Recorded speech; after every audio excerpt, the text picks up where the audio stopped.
So thank you for the introduction and for this opportunity to be with you, to share some thoughts about a field that I've been working on for a long, long time.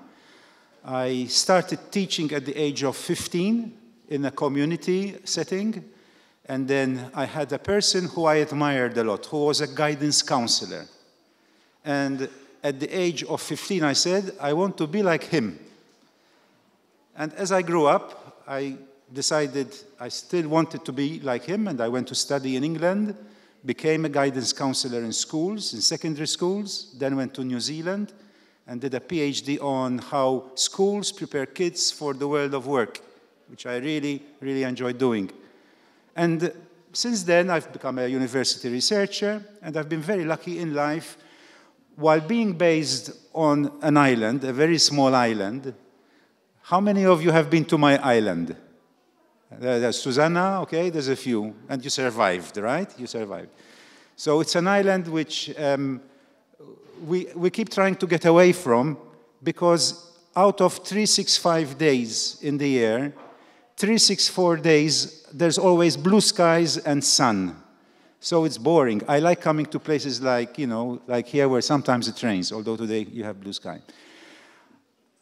My way of presenting usually is I try to connect with who I am, where I come from, because that's my roots, and then to make some kind of reflections, a series of reflections on the theme of the conference, which is change. And I wasn't here the first day because I was still in Malta, because we had a career guidance event with this person. This is my first grandson, okay? Matthew. And we have a tradition that on the first birthday, and his birthday was exactly on Thursday, that's why I had to come on Friday instead of one day earlier, what we do is we have what we call in my language, which is a language which has Arabic roots, because we were colonized by the Arabs, and then colonized by the Italians, and then by the Spanish, and then by the French, and then by the English. Everybody colonized, and we tell them, just come. Leave us in peace. You can come and stay, okay. Anyway, we take their language very often, and we mix it together. And that's Maltese language, which is a mix of mainly Arabic and Italian, with some French, some English, some Spanish. We call it Uccia. And what we do is we take objects that represent a career, an occupation, like, for example, a disc jockey. For a book, he'll be a scholar. A comb, he will be a hairdresser, and so on, a calculator, and so on. And we let the child crawl. Usually at one, they are still crawling, standing up, falling down, crawl. So they crawl towards the objects, and the one that they choose will be, in our folklore and our tradition, they will be their future career. And I thought I'd share what happened on Thursday.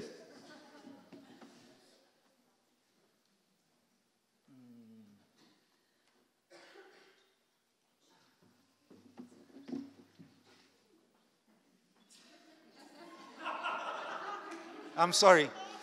I thought he would choose my book. That's one of my books, but he went for the money. Yes.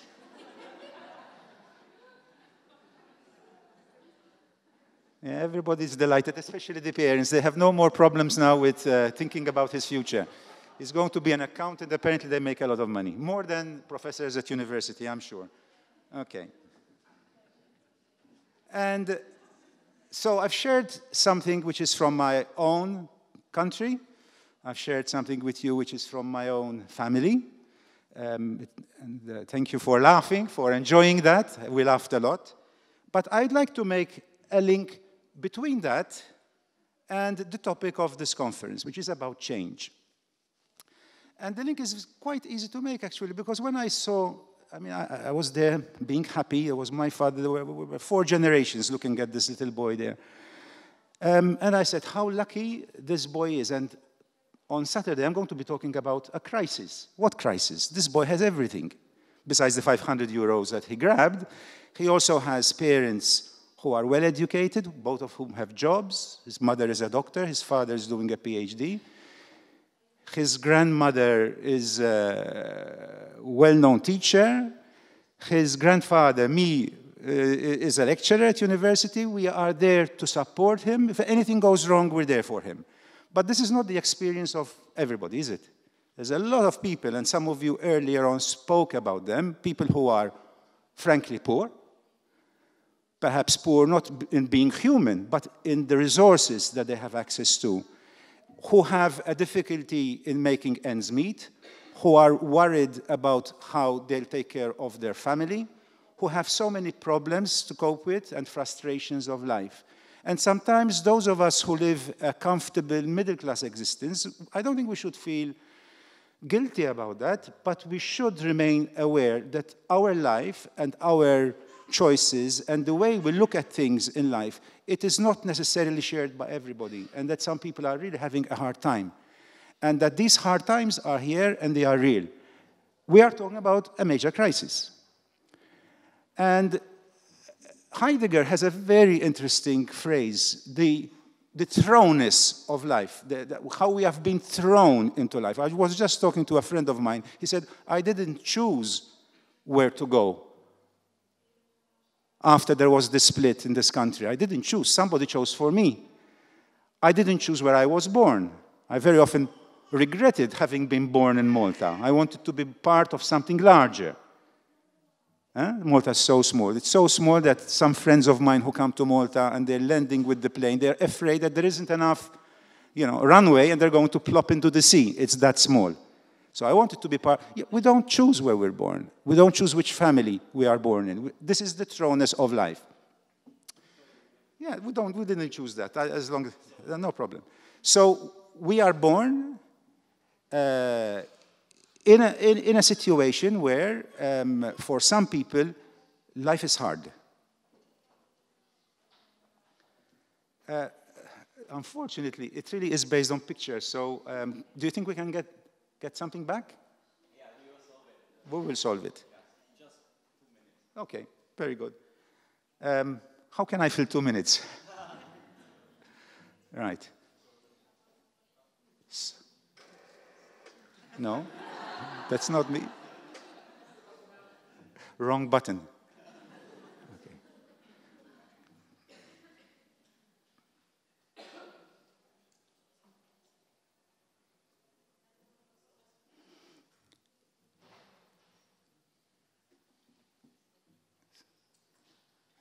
The world is in a precarious state, apparently. Yeah.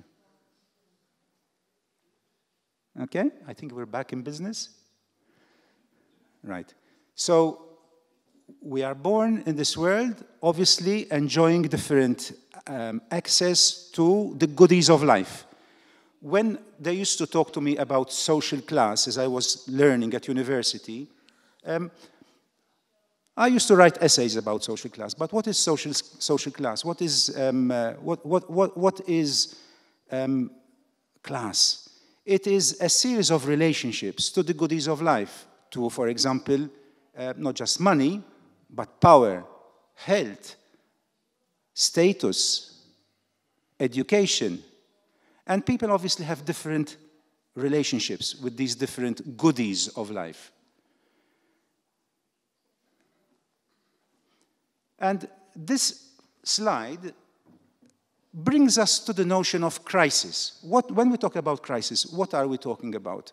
And sometimes, as Europeans, we are distinctly aware of the different aspects of the crisis. For example, obviously, we are very worried about global warming. Not everybody is, but most scientists are, and we are seeing, obviously, the impact of global warming.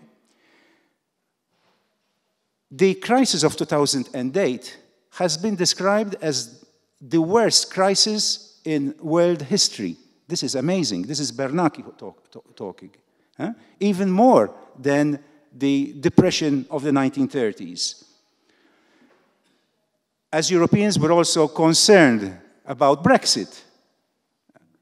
We're concerned about the flow of migrants and refugees and displaced persons and unaccompanied persons, young children. We're concerned about what's happened in the States, something very few of us predicted, but the implications of that election are reverberating around the world, including the increasing populist discourse around building walls, not only between North America and Mexico, but you know, in 1989, there were 15 border walls in the world.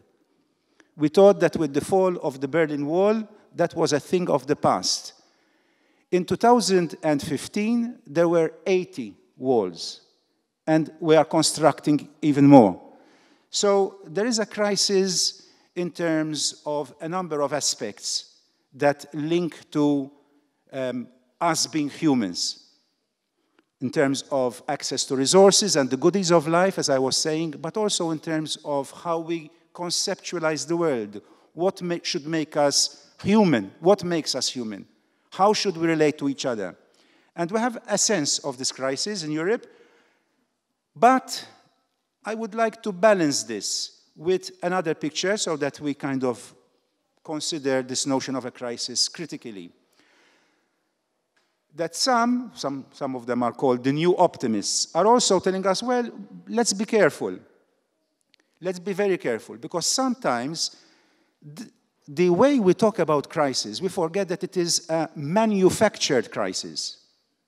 It is a crisis discourse around crisis that pushes us to become even more individualistic at times, to take care of ourselves and our families first and foremost, to engage in what in sociology is called amoral familism. That is, you take care of yourself, of your group, and that's it, because life has become too complex and too frightening. So we need to be very careful not to allow the discourse of crisis paralyze us. And we need to balance it also with other discourses, including some facts that help us understand a little bit, you know, the kind of world we're living in. It is important to know, for example, that the proportion of people in extreme poverty fell below 10% for the first time. And for the past 25 years, every day, 137,000 every day rise above the minimum threshold of extreme poverty. It's good to know this. Not everybody feels this, but this is happening, apparently, according to some studies. We know that despite all our fears of global warming, there are things changing as well in terms of control. We even have Al Gore being somewhat optimistic and saying we can still handle this problem. In some countries, we see a resurgence of populism, but at least we know that even things like the death penalty have been ruled out in more than half of all countries. Child mortality is roughly half of what it was in 1990. More and more countries are considered to be democratic, with all the limitations of liberal democracy, compared to only 40 in 1972. That's a big leap forward. More and more people are gaining access to electricity. Despite all we hear about terrorism and wars and refugees due to wars, we know that we are living in history's most peaceful era. We have to be careful again here, because some people use some of the new optimists, as they're called, use these statistics as a justification of neoliberalism. Well, the system might have problems, but look, we're making progress. The fact is that even if the panda is saved, so many bad things are happening. We need to keep in mind also that we might feel really negative about the world because we live in the old continent, where there's a certain cynicism about politics. Some of the emerging countries, there's a sense of elation, of something to look forward to. We're going to make it. We're going to get better. We're even going to be great. So I've given you the half glass empty, half glass full kind of scenario. And this is, despite the good things that are happening, many people would tell me, well, your statistics are interesting, but I'm not living in a state where I can feel the positive side of those statistics. Frankly, my life stinks. Frankly, my life is insecure. Frankly, I don't see a future for myself or my kids. And here are some other statistics which are important to keep in mind as we talk about the changing world, the crisis, and also then the very difficult question. What can we do as, first of all, citizens, and what can we do as careers advisors? Those are two big challenges. And what I'm presenting here connects a little bit also with what was presented earlier today in terms of what's happening. So for young people especially, in some countries, the situation is bad in terms of access to jobs. I don't think we've ever had so many people with so much education who have perhaps been given the promise, I've heard my parents say this, study hard so that you don't end up like me. God knows how many young persons have heard this. And yet, having studied, having gone through the hoops and hurdles, they are, many of them, are either unemployed or underemployed. To the extent that in some countries, up to 40 and 50% of young people are out of work. We still have a lot of people who are at risk of poverty across Europe. 1 out of every 4 are at risk of poverty. This is an amazing number. And those young people called millennials, okay, born around the turn of the century, have, in a sense, quite a lot of disadvantages. They cannot look forward to what we considered in my generation as almost our legacy, our birthright. A right to home ownership, for example. A right to long-term partnering. Permanent, full-time jobs. Having children, saving for the future. Things which, in a way, are part of what one should expect. And also in terms of the kinds of work futures, which is what really is of greatest interest to us, we see that the characteristics of work, as has been described, are quite disappointing. We see an intensification of work. You have to work more and more and more in order to be kept on a job, in order to make ends meet.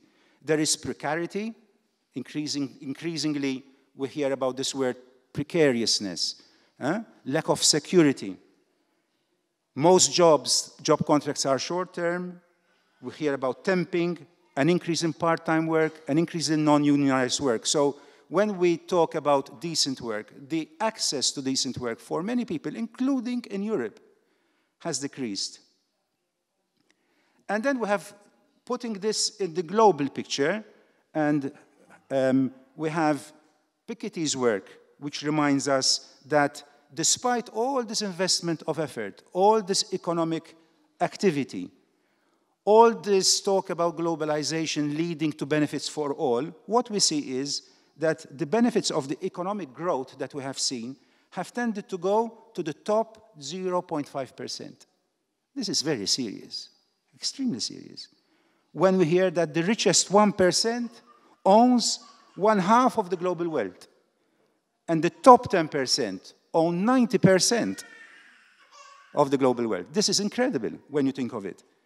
And now we are getting more and more insight into this because of the work, not so much of sociologists and political economists, but of a new group, the investigative journalists, who are clever enough, who are committed enough to look into where that global wealth is coming from and where that global wealth is being placed. We've had the Lux leaks, we have the Swiss leaks, then we had the Panama leaks, just this week we had the Paradise leaks. We all know where the money is going and how the global elite, which is sitting after the Panama leaks, we knew from a study done by, I believe, Oxfam, that the global elite is sitting on between 21 to $32 trillion of untaxed assets. And even though this is not illegal, apparently,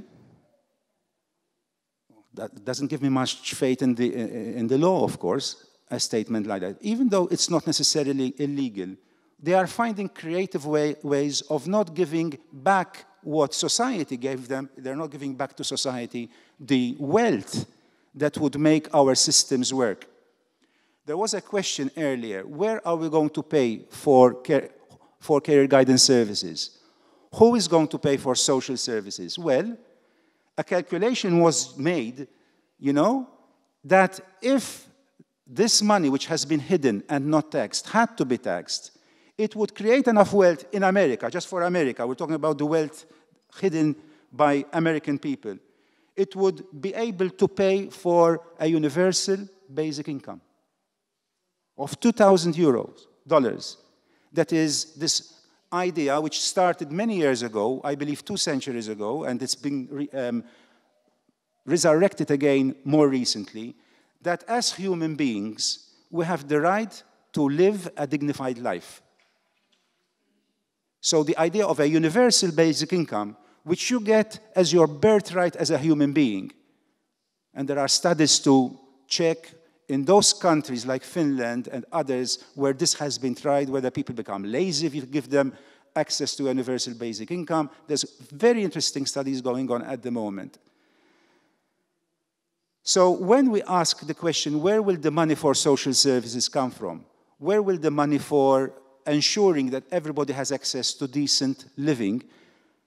One of the answers is there. Of course, there are other types of answers, but for example, the issue of flexicurity is something that should interest us a great deal as careers advisors. The notion that people don't lose access to a livelihood, they lose their job, but actually they still have access to that which makes them, live decently. And some of these arguments are being made by people like Bernadette Segol there, who is the president of the European Trade Union Congress.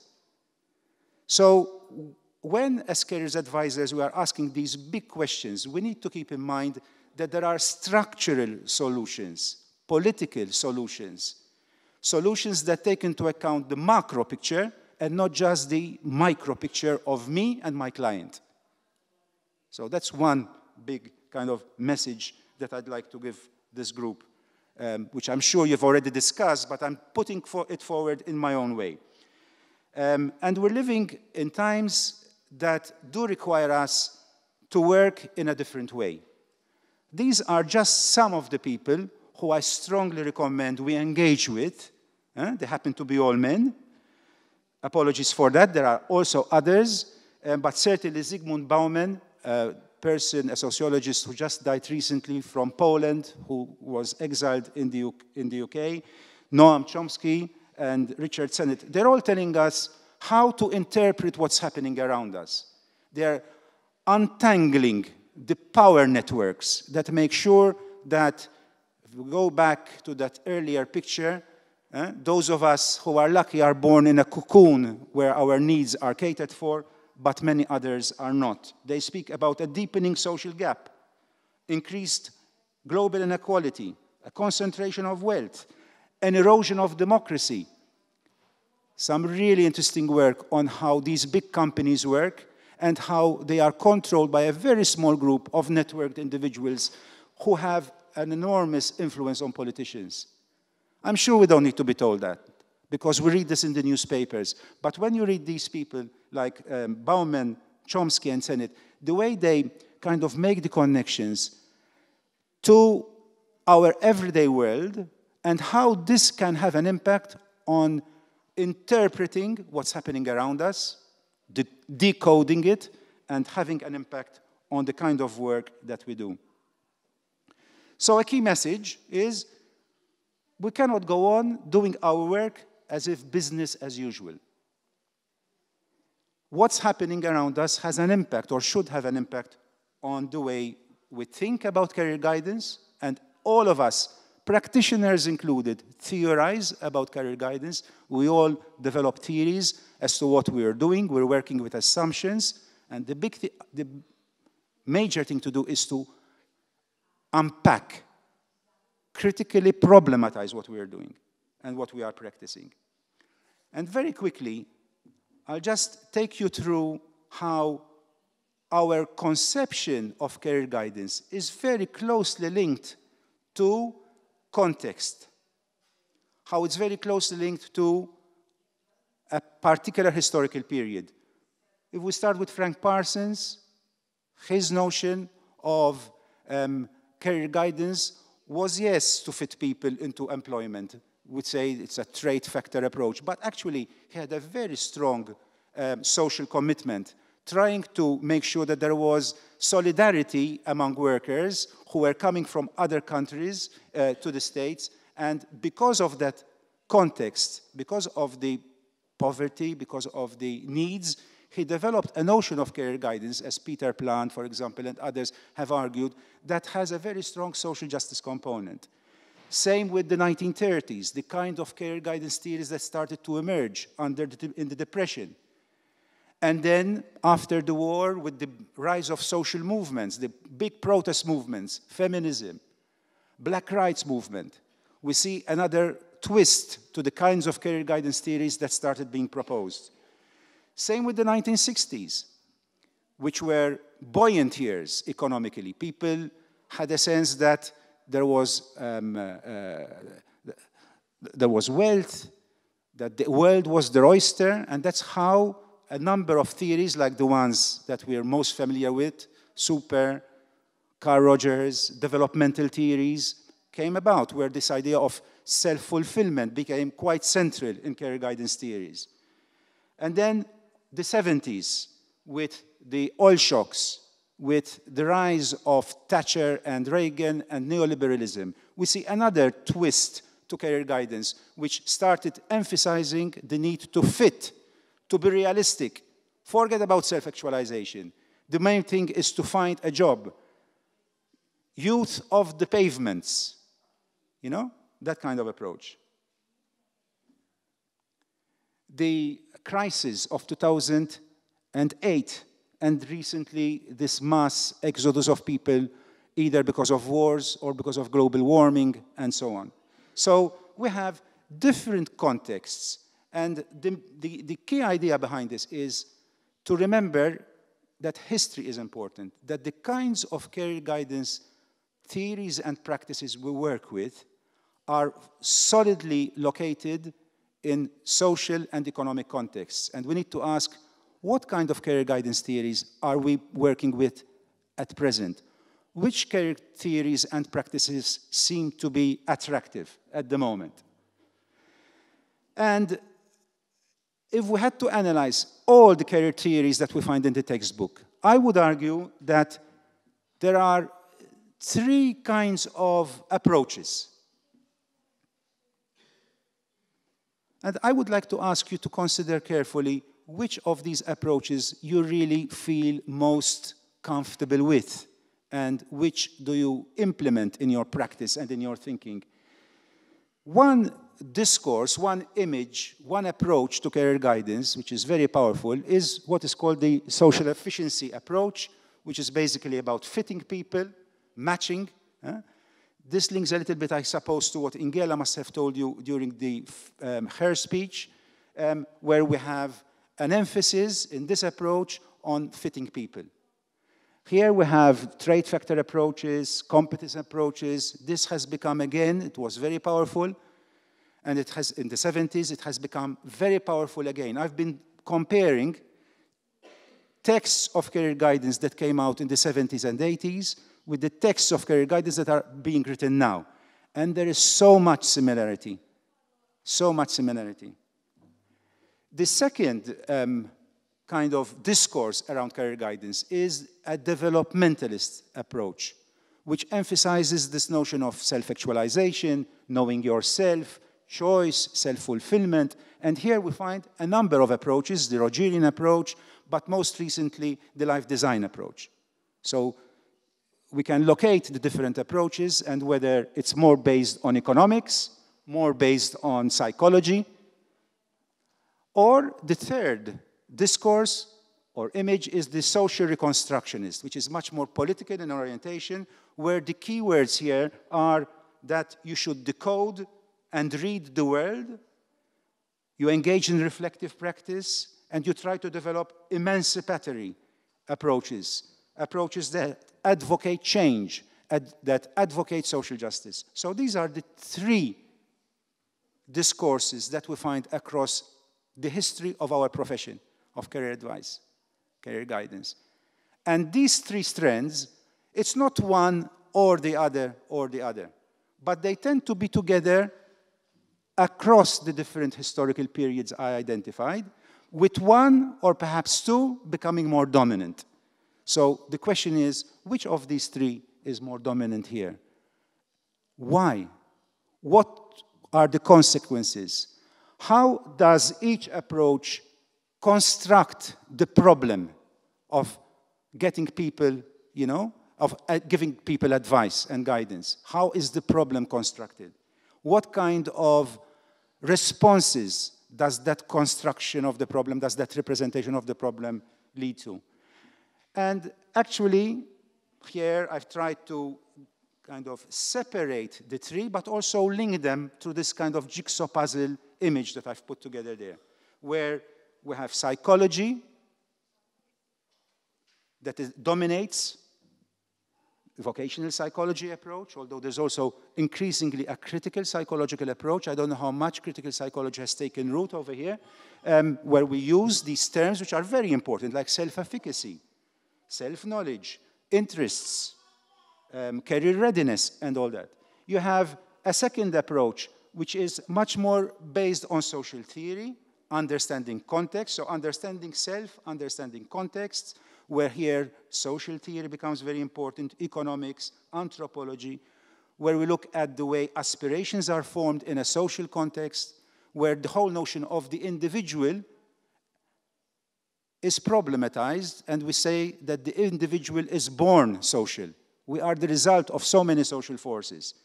And then a third approach of transforming context, where we look at policies, we look at politics, we look at institutions and movements, and there is an advocacy in order to bring about a change for the better in people's individual lives, but also in the structures and the systems in which they inhabit. And I'll just conclude very briefly with an indication of some of the ideas that are bubbling away in our field. Our field of career guidance is at the moment very much alive, partly because of the impact of the OECD and the European Commission and the many surveys that have been carried out in which I have participated. Much of that work is interesting, but it tends to fall somewhat into the technocratic mode, although it has a strong humanist element and occasionally also a transformative, emancipatory effort in it. But parallel to that, and trying to infuse that, are many researchers drawing on a wide range of theories, some of which you must have heard about during this conference and elsewhere. Theories of social justice, drawing on critical theory, particularly the Frankfurt School, drawing on Bourdieu, particularly useful in any way of trying to understand how societal elites reproduce themselves. Rational choice theory, structuration theory, we've got Giddens, liberation psychology, even liberation theology, and so on and so forth. There's so many very interesting ideas coming through this time, not so much from liberal forms of psychology, but rather more critical psychology, social psychology, and social theory. And these are really enriching our understanding of the field. I apologize for a quick, because you've seen it twice. It's obscene to show it a third time, but I just show it, not for you to buy it. It's impossible to buy. It's too expensive, except for your libraries. Hopefully, it will be in paperback. But the beauty of this collection, which is made up of, I think, 15 authors now, if not more, is that they engage with all these theoretical frameworks in order to try to make sense of something which is quite complex. And they help us do something which is really difficult sometimes, which is link the small picture with the big picture. And I tried to capture this in a diagram which gives you the message that the small picture is not less important than the big picture. That's why I've put it in this way, to give the sense that they are actually of the same, they are imbricated in each other, actually. One cannot say one is less or one is more important than the other. The micro, the meso, and the macro work together in particular ways. And we have to address all three of them, if possible. As practitioners, perhaps even as researchers, we are much more comfortable with the one-to-one. But I think the way we bring together these three dimensions to the point of saying that the personal is actually political. And I started with the birthday of my grandson. And I end with the birthday of my mother, who had her birthday on the 3rd of November. She has gone now. She's no longer with us. But I'd like to use her example to conclude with in a personal way. My mother was born in 1930. She was an amazing woman. Apparently, even when she was young, she was quite naughty. We hear stories of her naughtiness, which we use against her when she used to try to discipline us and say, even you were naughty, okay? She was a painter. She was an artist. She was on radio. She played. She took part in theater. But when she got married, in my country, which is a conservative Catholic country, it used to be, she had to stop working. And like practically all women of her generation, she was locked in the house, to have children, to be a housewife. And this woman, so full of energy, so intelligent, so creative, sometimes would become depressed. Now, if you are simply a psychologist who works at the individual level, what would you have done with my mom? As with most women in Malta who went through this depressive time, they were given Valium. I don't know if you know what Valium is, which is an antidepressant. They were told to pray. They were told to, come on, be a good wife, be a good mother, all right? So the problem was located in the individual. To the point that my mother would tell me sometimes, from time to time, I feel I have done nothing in my life. You know, this is horrible. I mean, such a great woman. This links very nicely to this link that we have to have between the personal and the political. That is a politicized careers guidance approach, a politicized approach to the problems that people feel at the individual level. They experience them at the individual level, but are actually structurally caused. Would remind us that there are other ways of practicing guidance. And here are some ideas about the way we can have emancipatory career guidance practice if we do link the personal with the political. We have this amazing ability, this amazing opportunity to intervene in people's lives. And I just end up with a story. You can read that peacefully. I was asked by UNICEF to go to Egypt in a remote area where girls on reaching puberty are married off, whether they are with a Muslim background or a Coptic background. So I was asked to go there to capture an interesting innovation, which is girl-friendly schooling. They built schools in which girls feel comfortable going, in which the family feels comfortable sending them, rather than marrying them off at the age of 12. And I went there, in these remote areas in Egypt, in order to interview these girls, in order to meet their parents, in order to meet the imam and the spiritual leader of that. And as I was going around, I remember these girls telling me, you know, coming to school has opened the whole world for us. And I was so moved by this. As I was moved by the reply I was given by one of the people I interviewed. I told them, I asked, but don't these women, these girls, feel that this is oppression? And the person from that village told me, we do not experience it as oppression. We experience it as life. We do not experience this as oppression. We experience this as life. And this is where emancipation comes in. This ability to name oppression when it's happening to you. To actually recognize that the structures around you are keeping you from growing, from becoming, from having the freedom to dream, to aspire. Appadurai, an Indian anthropologist, calls it the capacity to aspire.